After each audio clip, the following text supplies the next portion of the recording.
हाँ स्टूडेंट, अब हम ये देखने का प्रयास करेंगे कि जो सत्ता की साझेदारी है वो क्यों जरूरी है, यानी सत्ता का विभाजन होना किस लिहाज से जरूरी माना जाता है। ये देखिए, ये कह रहा है कि जो सत्ता का बंटवारा हम लोग करते हैं, उस बंटवारे के पक्ष में दो तरह के तर्क दिए जाते हैं। पहला जो तर्क है वो ये है कि सत्ता का बंटवारा ठीक है, और इसमें कोई संदेह नहीं है, वास्तव में ये ठीक है, क्योंकि इससे विभिन्न जो सामाजिक समूह हैं उनके बीच में टकराव का अंदेशा कम हो जाता है। जैसे कि श्रीलंका में हमने देखा, गृह युद्ध में झुलसा वो देश, चूंकि टकराव आगे चल करके अक्सर क्या होता है, हिंसा और राजनीतिक अस्थिरता का रूप ले लेता है, और इसलिए सत्ता में हिस्सा दे देना किसी भी लोकतांत्रिक राजनीतिक व्यवस्था के स्थायित्व के लिए बहुत अच्छा संकेत माना जाता है, या बहुत अच्छी चीज मानी जाती है।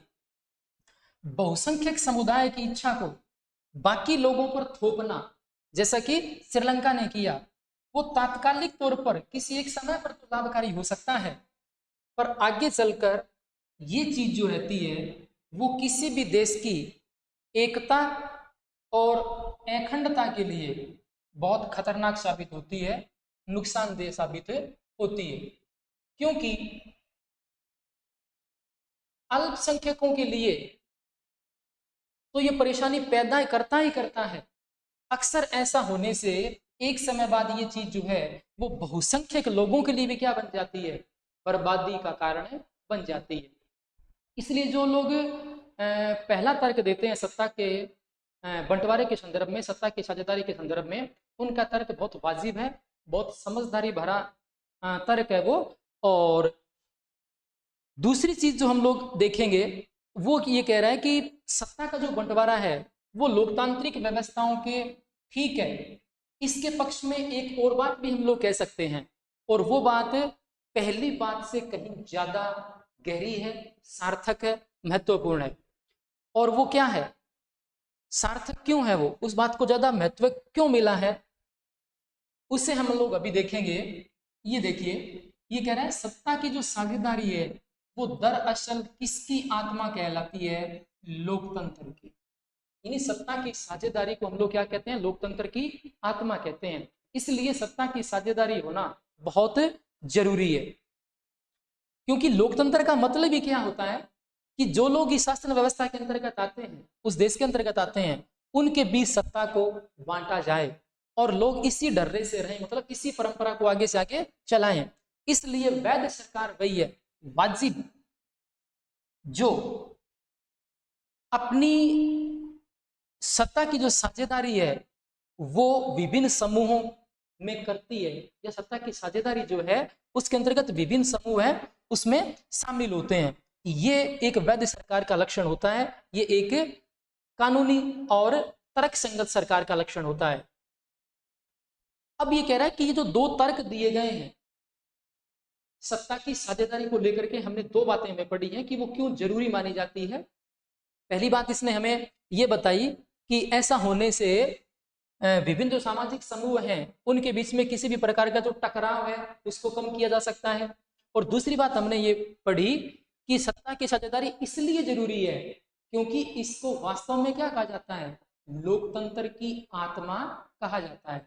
तो इस मायने में ये जो दो तर्क हमने अभी पढ़े हैं इनको हम लोग क्या कहते हैं, ये कह रहा है एक पहले तर्क को हम लोग क्या कहते हैं, युक्ति परक तर्क कहते हैं। पहला तर्क जो ये दे रहा था कि भाई उससे क्या हो जाएगा, आपके देश में विभिन्न समूहों के बीच में जो टकराव है उसकी संभावना कम हो जाएगी, इसको युक्ति परक तर्क कहा जाता है।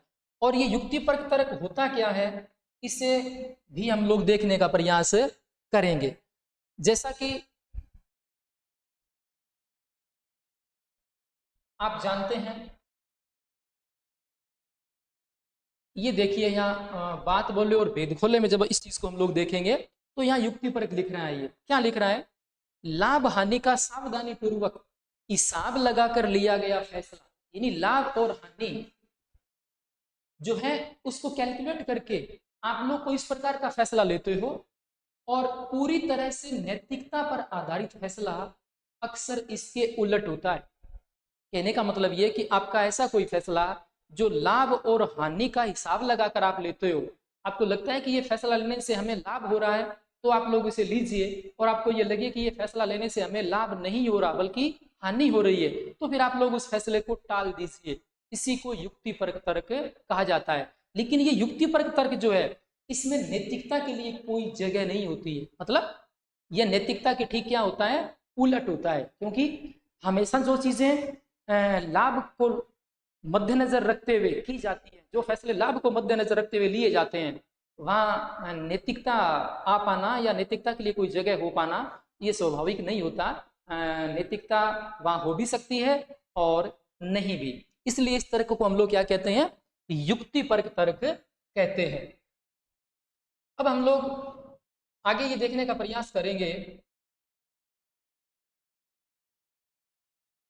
कि ये जो युक्तिपरक तर्क आपका रहता है, यानी पहले तर्क को हम लोग क्या कहते हैं, युक्तिपरक, जिसमें आप लोग इस चीज को सोच करके फैसला करते हो, या इस चीज को सोच करके सत्ता में साझेदारी करना पसंद करते हो, ताकि आपका देश जो है वो किसी भी प्रकार के गृह युद्ध को ना झेले, वहां पर सामाजिक टकराव की स्थितियां पैदा ना हो। लेकिन दूसरे तर्क को हम लोग क्या कहते हैं, नैतिक तर्क कहते हैं। और युक्तिपरक या समझदारी का तर्क हमेशा क्या करता है, लाभ पर परिणामों पर जोर देता है, जबकि नैतिक तर्क जो है वो सत्ता के बंटवारे के अंतर्भूत महत्व को बताता है। मतलब उसमें छिपे हुए महत्व को बताता है कि ऐसा कर पाना हमारे लिए क्यों जरूरी है। वहां बशर्ते आपको क्या होता हो, हानि होती हो। लेकिन दूसरा तर्क आपको ये कहता है, चूंकि सत्ता की साझेदारी जो है वो लोकतंत्र की आत्मा कहलाती है, इसलिए उस तर्क पे चल करके, उस तर्क पे रह करके आपको जब फैसला करना होता है, तो बशर्ते वो फैसला आपके लिए लाभकारी ना हो, लेकिन यदि आपके देश के लिए, आपकी सोसाइटी के लिए, आपके लोगों के लिए भला हो, अच्छा हो, तो वो फैसला आपको हानि होते हुए भी लेना चाहिए। और यही इसके अंतर्गत बताने का प्रयास किया गया है।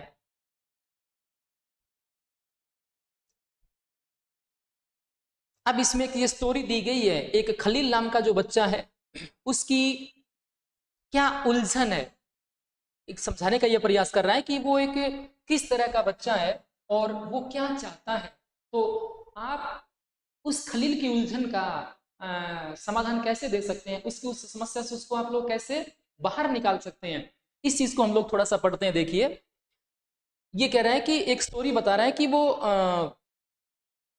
विक्रम जो है, यानी खलील का कोई दोस्त है ये, वो रात को खामोशी में अपनी मोटरसाइकिल चलाए जा रहा था। विक्रम मोटरसाइकिल चलाए जा रहा था और बेताल उसकी पीठ पर बैठा है। दो दोस्त हैं, एक का नाम विक्रम है और एक का बेताल है। हमेशा की तरह इस बार भी यह सोचकर कि कहीं विक्रम को नींद ना आ जाए, क्योंकि वो मोटरसाइकिल चला रहा है, तो बेताल ये सोचता है कि कहीं विक्रम सो ना जाए मोटरसाइकिल चलाते हुए, इसलिए बेताल ने क्या किया, उसे एक कहानी बतानी शुरू की। विक्रम को वो एक कहानी सुनाना शुरू करता है, और ये जो कहानी है वो कैसी है, इसके बारे में कुछ बता रहा है। देखिए, ये कह रहा है कि बेरूत नाम का एक शहर है, एक शहर का नाम है बेरूत, और वहां पर खलील नाम का एक आदमी रहा करता था।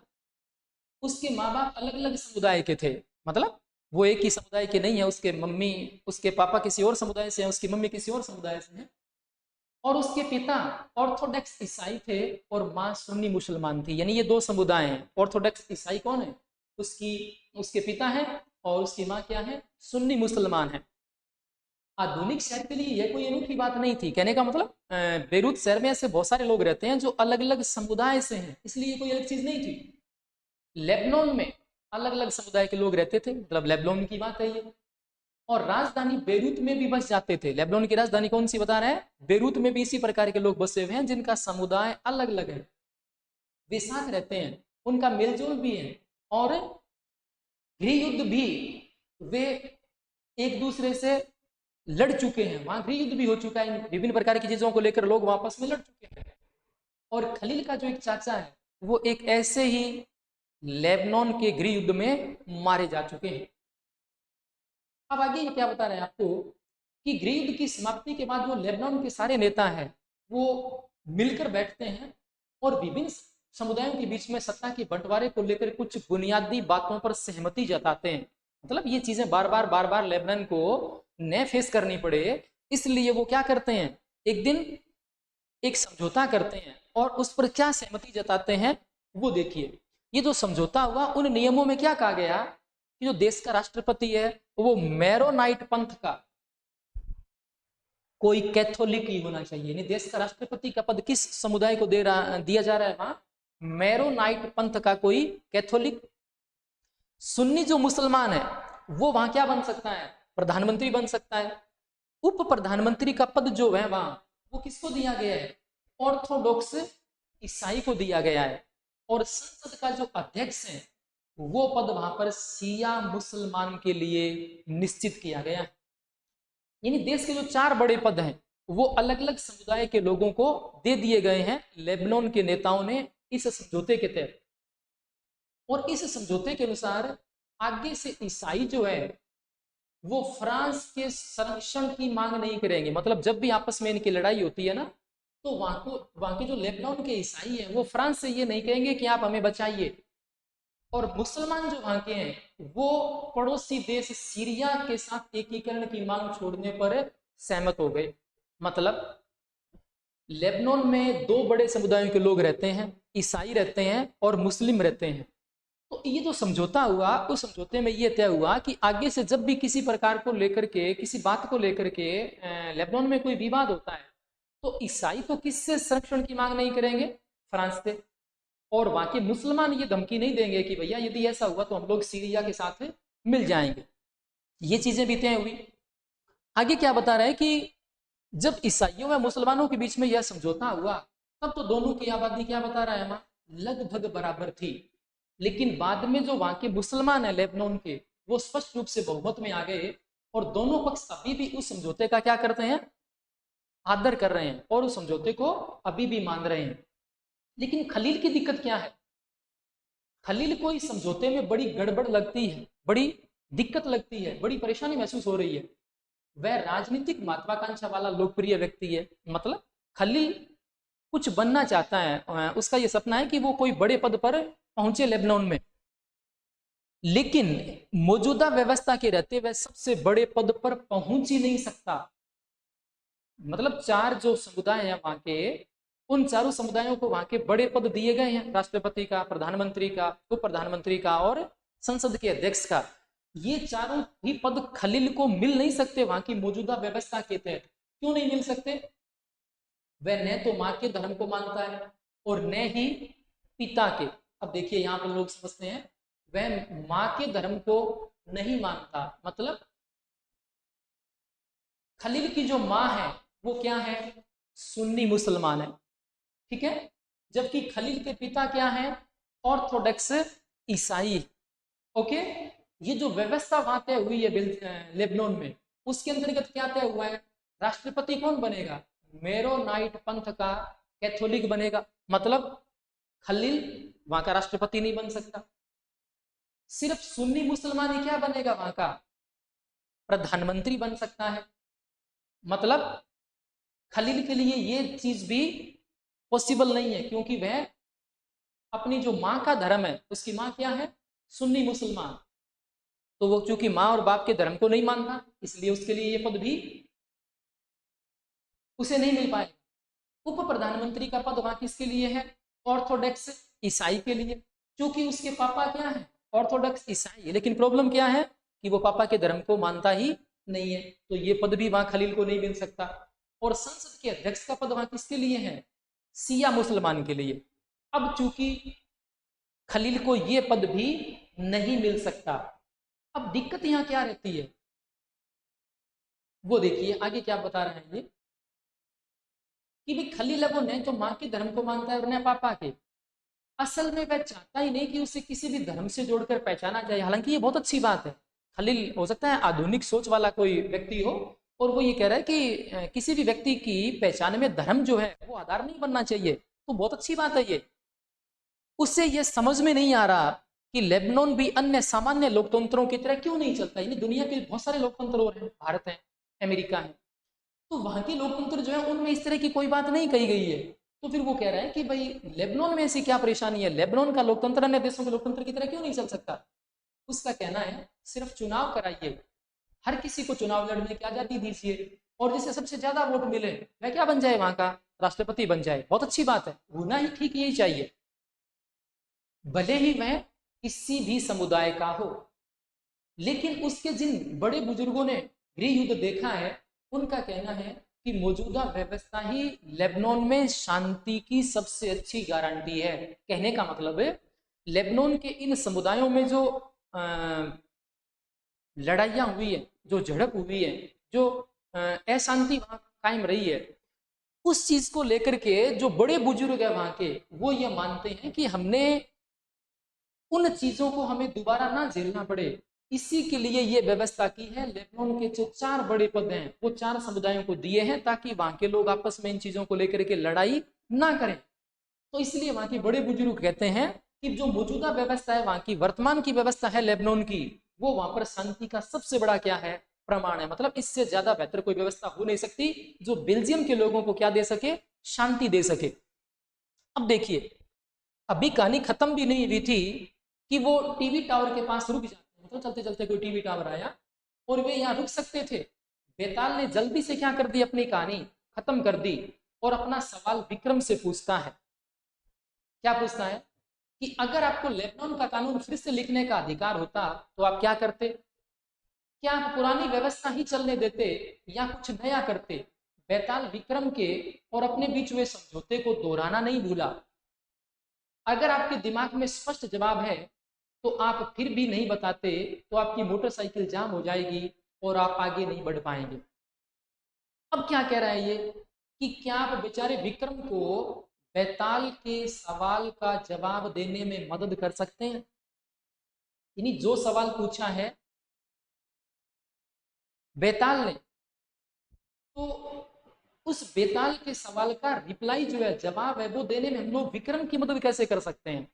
तो देखिए, इस सवाल को हम लोग ऐसे लेंगे, इसका जवाब हम लोग ऐसे देंगे कि किसी समय लेबनान के लोगों ने वहां गृह युद्ध को लेकर के जो व्यवस्थाएं की, तात्कालिक तौर पर यह व्यवस्था वहां के लिए ठीक रही होगी, लेकिन समय चूंकि परिवर्तित होता रहता है, बदलता रहता है, इसलिए यदि लेबनान का संविधान जो है वो अब नए सिरे से लिखना पड़े तो होना क्या चाहिए, वहां पर सभी लोगों को समान प्रतिनिधित्व मिलना चाहिए और कोई भी पद जो है, वहां का कोई भी राजनीतिक पद है, वो किसी समुदाय विशेष के लिए रिजर्व नहीं होना चाहिए। समुदाय विशेष के लिए वो पद आरक्षित नहीं होना चाहिए। वहां का हर कोई भी व्यक्ति हर किसी भी पद के लिए चुनाव लड़ सके और यदि उसे जीत हासिल होती है तो वो उस पद को प्राप्त कर सके। ऐसा सिस्टम जो लेबनान में यदि विकसित हो जाए तो फिर खलील की जो उलझन है, खलील का जो सपना है, वो भी वहां पूरा हो सकता है और कहीं ना कहीं हम लोग बेताल के सवाल का जवाब देने में विक्रम की क्या कर सकते हैं, मदद कर सकते हैं। तो ये भी एक चीज जो रही है वो हमें ये बताती है कि किस हिसाब से सत्ता की साझेदारी जो है उसको महत्वपूर्ण माना जाता है, उसे लोगों के बीच बांटना बहुत अच्छा माना जाता है। अब हम लोग देखने का प्रयास करेंगे कि जो सत्ता की साझेदारी है उसके रूप कौन कौन से हैं, मतलब किन किन रूपों में हमें ये साझेदारी जो है वो नजर आती है। देखिए सवाल क्या पूछ रहा है ये, या शुरुआत किस चीज से कर रहा है कि राजनीतिक सत्ता का बंटवारा नहीं किया जा सकता, इसी धारणा के विरुद्ध सत्ता की साझेदारी का विचार सामने आया। यानी कहीं ना कहीं कुछ लोग ये मानते हैं कि राजनीतिक सत्ता तो बंट ही नहीं सकती, और उनकी ये जो धारणा है इसके विरोध में जो बात सामने निकल करके आई वो कौन सा विचार आया, सत्ता की साझेदारी का विचार जो है वो सामने आता है। और लंबे समय से यह मान्यता चली आ रही थी कि सरकार की सारी शक्तियां एक व्यक्ति या किसी खास स्थान पर रहने वाले व्यक्ति समूह के हाथ में रहनी चाहिए। मतलब सरकार की शक्तियां क्या रहनी चाहिए, या तो किसी एक व्यक्ति के हाथ में रहे या किसी एक खास जगह पे रहने वाले व्यक्तियों के एक समूह में रहनी चाहिए। ये एक परंपरागत विचार था, पुराने समय से चला आ रहा था। अगर फैसले लेने की शक्ति बिखर गई, जो लोग ये मानते हैं ना कि राजनीतिक सत्ता का विभाजन नहीं हो सकता, उसकी साझेदारी नहीं हो सकती, तो वो ये मानते हैं कि अगर फैसले लेने की शक्ति बिखर गई तो तुरंत फैसले लेना और उन्हें लागू करना क्या नहीं हो पाएगा, संभव नहीं हो पाएगा। लेकिन लोकतंत्र का एक बुनियादी सिद्धांत है कि जनता ही सारी राजनीतिक शक्ति का क्या होती है, स्रोत होती है। बहुत अच्छी बात है। नहीं, राजनीतिक शक्ति जो निकलती है, राजनीतिक शक्ति जो नेताओं को मिलती है, वो मिलती किस जरिए है, जनता के जरिए मिलती है। जनता ही उस राजनीतिक शक्ति का एक सोर्स रहती है, जरिया रहती है। और ये बहुत सही बात है। इसमें लोग सब शासन की संस्थाओं के माध्यम से अपना शासन चलाते हैं। सब शासन यानी खुद का शासन। और एक अच्छे लोकतांत्रिक समाज में विभिन्न समूह और उनके विचारों को क्या दिया जाना चाहिए, उचित सम्मान दिया जाना चाहिए, जगह दी जानी चाहिए।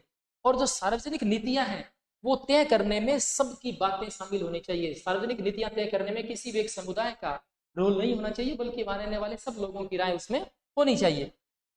और इसलिए उसी लोकतांत्रिक शासन व्यवस्था को सबसे अच्छा माना जाता है जिसमें ज्यादा से ज्यादा नागरिकों को क्या होता है, राजनीतिक सत्ता में हिस्सेदार बनाया जाता है। राजनीतिक सत्ता में ज्यादा से ज्यादा लोग यदि मिले हुए हों, या यूं आप मान लीजिए कि सरकार के बनाने में समस्त देश के लोगों की भागीदारी हो, हिस्सेदारी हो, तो वो लोकतांत्रिक सिस्टम सबसे अच्छा माना जाता है।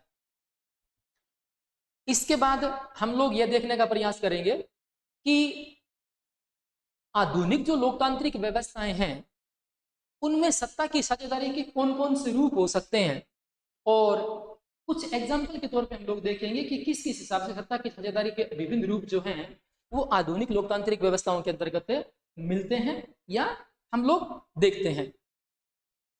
तो यहाँ पहली जो बात आपकी बता रहा है सत्ता की साझेदारी के विभिन्न रूपों के संदर्भ में, वो ये कह रहा है कि शासन के विभिन्न अंग होते हैं अपने। सरकार जिसको आप लोग कहते हो, शासन जिसको आप लोग कहते हो, उसके विभिन्न अंग हैं, जैसे कि विधायिका, कार्यपालिका और न्यायपालिका। इनके बीच में सत्ता का बंटवारा रहता है। इन शासन के, सरकार के तीन जो महत्वपूर्ण अंग है वो कौन से हैं, विधायिका, कार्यपालिका और न्यायपालिका। इनके बीच में सत्ता का क्या रहता है, बंटवारा। और इसको हम लोग सत्ता के जिस रूप में देखते हैं वो रूप है क्षैतिज वितरण। यानी ये क्या कहलाता है, सत्ता के बंटवारे के संदर्भ में, सत्ता की साझेदारी के संदर्भ में ये सत्ता का क्षैतिज वितरण है। क्षैतिज वितरण का मतलब क्या है कि सरकार के ये जो विभिन्न अंग हैं, तीनों अंग हैं, वो एक ही स्तर पर रहकर अपनी अपनी शक्ति का क्या करते हैं, उपयोग करते हैं। इनका स्तर एक है, एक ही स्तर पे रहते हैं तीनों। इनमें से कोई छोटा बड़ा नहीं है, कोई ऊपर नीचे नहीं है। एक ही स्तर पर रह करके जब सत्ता का इस्तेमाल करते हैं तो उसे हम लोग क्या कहते हैं, उसे हम लोग सत्ता का क्षैतिज वितरण कहते हैं। और ऐसे बंटवारे से यह बात बहुत अच्छे तरीके से सुनिश्चित हो जाती है कि कोई भी अंग सत्ता का असीमित उपयोग नहीं कर सकता। अनलिमिटेड यूज जो है पावर का, वो कोई एक अंग नहीं कर पाएगा सरकार का। और हर अंग दूसरे पर क्या रखता है, अंकुश। अंकुश का मतलब होता है नियंत्रण रखता है। हर अंग दूसरे को कंट्रोल करने का काम करता है। और इससे विभिन्न जो संस्थाएं हैं, उन संस्थाओं के बीच, इससे विभिन्न संस्थाओं के बीच सत्ता का संतुलन जो है वो कायम होता है, सत्ता का संतुलन बनता है।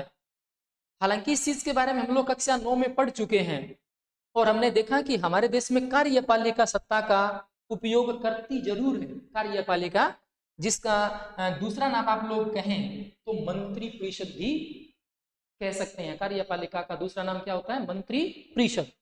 तो वो मंत्री परिषद क्या करती है, कार्यपालिका क्या करती है, सत्ता का उपयोग करती जरूर है पर यह संसद के अधीन काम करती है। मतलब मंत्री परिषद संसद से स्वतंत्र नहीं है, उससे अलग नहीं है। संसद जो चाहे वो ही काम मंत्री परिषद को, आपकी कार्यपालिका को करना होता है, यानी अधीन काम करती है संसद के। न्यायपालिका की बात करें तो न्यायपालिका की नियुक्ति कौन करती है, कार्यपालिका करती है।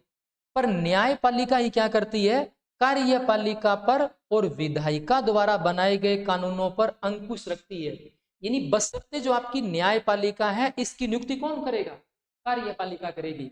लेकिन ये न्यायपालिका क्या करती है, कार्यपालिका और विधायिका, यानी जो संसद आपकी उसे कहते हैं विधायिका, उस विधायिका द्वारा बनाए गए कानूनों पर नियंत्रण करने का काम जो है वो आपकी न्यायपालिका लगाती है। और इस व्यवस्था को लोकतांत्रिक व्यवस्थाओं में नियंत्रण और संतुलन की व्यवस्था कहते हैं। यानी तीनों अंग एक दूसरे की शक्तियों को नियंत्रित करते हैं। कोई भी अंग जो है वो असीमित सत्ता का इस्तेमाल नहीं कर सकता है, और इसीलिए लोकतंत्रों में व्यवस्था बहुत अच्छे तरीके से संचालित हो पाए, इसलिए इस नियंत्रण और संतुलन के सिस्टम को हम लोग फॉलो करते हैं, इसको हम लोग मानते हैं। दूसरी चीज जो बता रहा है वो क्या कह रहा है कि सरकार के बीच भी विभिन्न स्तरों पर सत्ता का बंटवारा हो सकता है।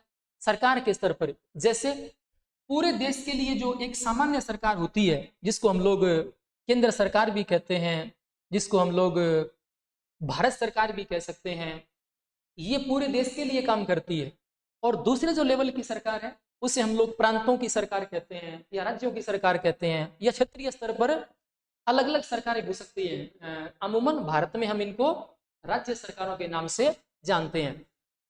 तो पूरे देश के लिए जो सरकार आपकी बनेगी उसे तो हम लोग क्या कहेंगे, संघ सरकार कहेंगे। उसका नाम हम लोग क्या देंगे, संघ सरकार देंगे। यानी पूरे भारत के लिए बनने वाली सरकार का नाम होता है संघ सरकार, या फिर इसको हम लोग केंद्र सरकार भी कहते हैं। जबकि प्रांतीय या क्षेत्रीय स्तर की जो सरकारें हैं वो हर जगह अलग अलग नामों से पुकारी जाती है। मैंने जैसे आपको बताया, भारत में हम प्रांतों की सरकार को क्या कहते हैं, राज्य सरकारें कहते हैं। और ये दिख भी रहा है, भारत में हम इन्हें राज्य सरकार कहते हैं। हर देश में बंटवारा ऐसा ही नहीं होता। कई देशों में प्रांतीय या जो क्षेत्रीय सरकारें हैं वो है ही नहीं। यानी जो देश बहुत छोटे हैं क्षेत्रफल के मामले में या जनसंख्या के लिहाज से, वहां पर केवल एक ही सरकार है, वहां पर केंद्र की सरकार होती है, संघ की सरकार होती है। वहां पर क्षेत्रीय या प्रांतीय सरकारें, आपकी राज्य सरकारें जो हैं वो नहीं होती। लेकिन हमारी तरह जिन देशों में ऐसी व्यवस्था है वहां संविधान में इस बात का स्पष्ट उल्लेख है कि केंद्र और राज्य सरकारों के बीच सत्ता का बंटवारा किस तरह होगा। यानी भारत का संविधान जो है वो केंद्र व राज्यों के लिए सत्ता का बंटवारा करता है। वो ये बताता है कि कौन सी शक्तियां ऐसी हैं जो केंद्र सरकार के अधीन है, जिन पर केंद्र सरकार काम कर सकती है, और कौन सी शक्तियां ऐसी हैं जो राज्य सरकारों को दी गई है, जिन पर राज्य सरकारों को अपने हिसाब से काम करने की छूट है। पर श्रीलंका में हमने देखा कि ऐसा नहीं हुआ है, और राज्य सरकारों से नीचे के स्तर की जो सरकारें हैं उनके लिए भी ऐसी व्यवस्था हो सकती है। जैसे कि हम लोग कहते हैं, भारत के अंतर्गत बात करें तो नगर पालिका और जो पंचायत हैं वो ऐसी इकाइयां हैं जिन्हें हम लोग स्थानीय सरकारों के नाम से जानते हैं। और उच्चतर यानी सबसे ऊंचले लेवल पे और निम्नतर यानी सबसे नीचे वाले लेवल पे स्तर की सरकारों के बीच में सत्ता के ऐसे बंटवारे को हम लोग क्या कहते हैं, इसको हम लोग कहते हैं सत्ता का ऊर्ध्वाधर वितरण। मतलब क्षैतिज वितरण में हमने क्या पढ़ा था, क्षैतिज वितरण में हमने पढ़ा कि सरकार के जो तीन अंग है, विधायिका, कार्यपालिका और न्यायपालिका, वो एक ही स्तर पर रहकर सत्ता का इस्तेमाल करते हैं। उनमें कोई छोटा बड़ा नहीं है, उनमें कोई ऊपर नीचे नहीं है। तो उस प्रकार के वितरण को क्या बोलते हैं, क्षैतिज वितरण। जबकि यहां हमने देखा कि एक ही देश में तीन प्रकार की सरकारें हो सकती है। पूरे देश के लिए जो सरकार बनती है उसे हम लोग केंद्र सरकार कहते हैं, संघ सरकार कहते हैं। राज्यों की सरकारों को हम लोग राज्य सरकारें या प्रांतीय सरकारें कहते हैं। और जो स्थानीय सरकारें हैं, जो भारत में तीसरे प्रकार की सरकारें हैं, उनमें अपनी नगर पालिकाएं और ग्राम पंचायतें जो हैं ये शामिल हैं। तो इस हिसाब से हम लोग देखें तो ये जो ऊर्ध्वाधर वितरण है इसमें तीन लेवल की सरकारें हैं। सबसे ऊपर आपकी संघ सरकार हो गई या आपकी केंद्र सरकार हो गई। नंबर 2 आपकी राज्य सरकारें हो गई, और नंबर 3 आपकी स्थानीय सरकारें हो गई। तो यहां हम ये देखते हैं कि ये सरकारें जो हैं वो ऊपर नीचे हैं, बराबर नहीं है। इनका लेवल क्या नहीं है, बराबर नहीं है, ये ऊपर नीचे है। और इस प्रकार का जो सत्ता का वितरण रहता है उससे हम लोग क्या कहते हैं, ऊर्ध्वाधर वितरण कहते हैं। और हम इस चीज पे थोड़ी और चर्चा जो है वो नेक्स्ट चैप्टर में करेंगे। अब आगे तीसरी जो चीज बता रहा है वो क्या है कि सत्ता का बंटवारा जो है वो विभिन्न सामाजिक समूहों के बीच में भी हो सकता है। जैसे कि भाषाई समूह है, जैसा कि धार्मिक समूह है। और बेल्जियम में जो सामुदायिक सरकार है वो इस व्यवस्था का एक अच्छा उदाहरण है। और कुछ देशों के संविधान और कानून में इस बात का स्पष्ट प्रावधान होता है कि सामाजिक रूप से जो कमजोर समुदाय हैं और खासतौर से वहां की जो महिलाएं हैं उन्हें विधायिका और प्रशासन में क्या दी जाए, हिस्सेदारी दी जाए। जैसे कि भारत में भी तीसरे लेवल की जो अपनी सरकार है, स्थानीय सरकारें हैं, उनमें हमने क्या दे रखा है, महिलाओं को हिस्सेदारी दे रखी है, उनके लिए सीटें रिजर्व कर रखी है।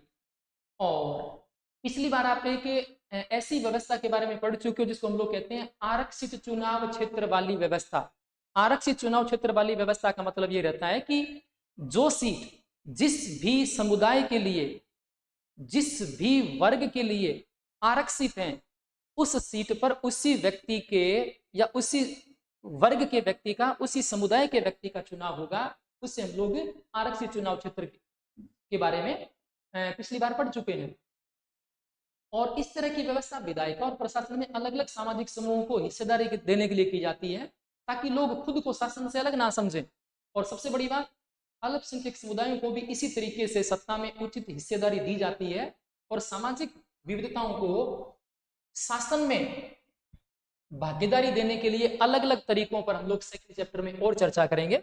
अब चौथी बात जो इसके अंतर्गत आती है सत्ता के बंटवारे के विभिन्न रूपों में, वो ये क्या कह रहा है कि सत्ता के बंटवारे का एक जो रूप है वो विभिन्न प्रकार के दबाव समूह है और जो आंदोलन है, इनके द्वारा शासन को प्रभावित अथवा नियंत्रित करने वाली नीतियों के रूप में भी हम लोग देख सकते हैं। तो यहां जो चीजें बताई गई आपको, दबाव समूह है, ये इस तरह के संगठन होते हैं जो सरकार पर अपनी नीतियां मनवाने के लिए, अपने पक्ष में नीतियां बनवाने के लिए दबाव डालते हैं। उस प्रकार के समूह को हम लोग क्या बोलते हैं, दबाव समूह बोलते हैं। और इनके द्वारा भी क्या होता है, कई बार आंदोलन करके, प्रदर्शन करके सरकार को प्रभावित करने का प्रयास किया जाता है और इसके मार्फत वो अपने लक्ष्य जो हैं उन्हें प्राप्त करने की चेष्टा करते हैं। अब ये कह रहा है कि लोकतंत्र में लोगों के सामने सत्ता के दावेदारों के बीच चुनाव का विकल्प जरूर रहना चाहिए। मतलब लोकतंत्र में ऐसा नहीं होना चाहिए कि कोई एक ही व्यक्ति है वो बार बार वहां का शासन का प्रमुख बन रहा है। नहीं, क्या रहना चाहिए, सत्ता के विभिन्न दावेदार होते हैं जिनको ये लगता है कि हमारी सरकार बननी चाहिए, मैं प्रधानमंत्री बनूं, मैं मुख्यमंत्री बनूं। तो ऐसे तमाम लोगों के बीच में क्या होना चाहिए, एक चुनाव का विकल्प रहना चाहिए। नहीं, चुनाव आप लोग लड़िए, जनता जिस भी पार्टी को, जिस भी नेता को पसंद करे, चुनाव के बाद में जिन्हें बहुमत मिले वो अपनी सरकार बनाए। और ऐसी चीजें जो रहती हैं वो विकल्प जो है वो वर्तमान की लोकतांत्रिक व्यवस्था में विभिन्न पार्टियों के रूप में देती हैं। अनेक पार्टियां हैं भारत जैसे देशों में जो चुनाव लड़ती हैं और उसके बाद वो अपनी सरकारें कायम करती हैं, सरकारें बनाती है। पार्टियां सत्ता के लिए आपस में क्या करती है, प्रतिस्पर्धा करती है, उनके बीच में कॉम्पिटिशन रहता है और वो इस बात को सुनिश्चित कर देती है, ये कंपटीशन इस बात को तय कर देता है कि सत्ता क्या नहीं रहेगी हमारे यहाँ, किसी एक व्यक्ति या समूह के हाथ में नहीं रहेगी, जैसा कि श्रीलंका में सिंहलियों के पास थी। और एक बड़ी समयावधि पर गौर करें तो हम लोग यह भी देख पाएंगे कि सत्ता बारी बारी से क्या होती है, अलग अलग विचारधारा और सामाजिक समूहों वाली पार्टियों के हाथ में आती जाती रहती है। मतलब किस भारत की अपन लोग बात करें तो यहाँ कोई ऐसी पार्टी नहीं रही है, एक पार्टी ऐसी नहीं रही है जिसके हाथ में वर्षों तक सत्ता की चाबी रही हो। अलग अलग पार्टियां यहाँ जो हैं उन्होंने अपनी सरकारें बनाई है, केंद्र में भी ऐसा ही हुआ है और राज्यों में भी ऐसा हुआ है और आगे भी ऐसा होता रहेगा। कई बार सत्ता की यह भागीदारी हमें एकदम प्रत्यक्ष दिखती है, क्योंकि दो या अधिक पार्टियां मिलकर चुनाव लड़ती है और सरकार का गठन करती है।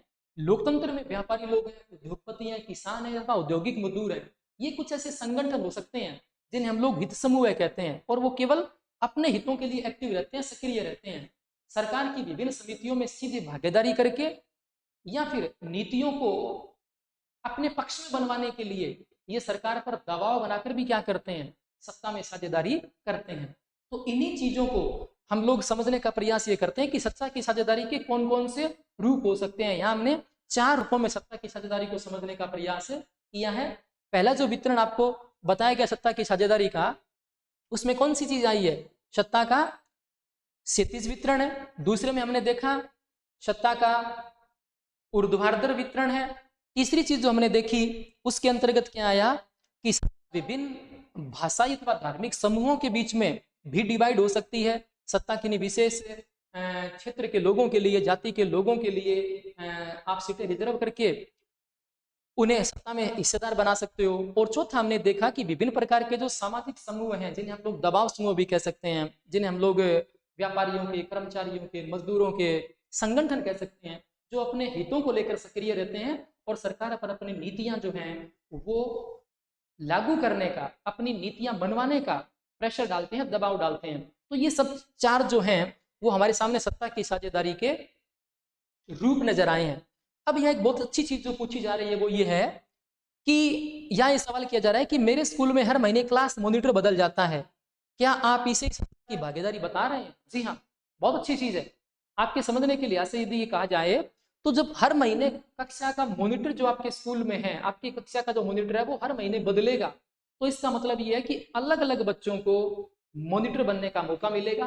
कहने का मतलब जो कक्षा की सत्ता है वो किसी एक बच्चे के पास न रह करके अलग अलग बच्चों में रहेगी, अलग अलग बच्चों को मॉनिटर बनने का मौका मिलेगा।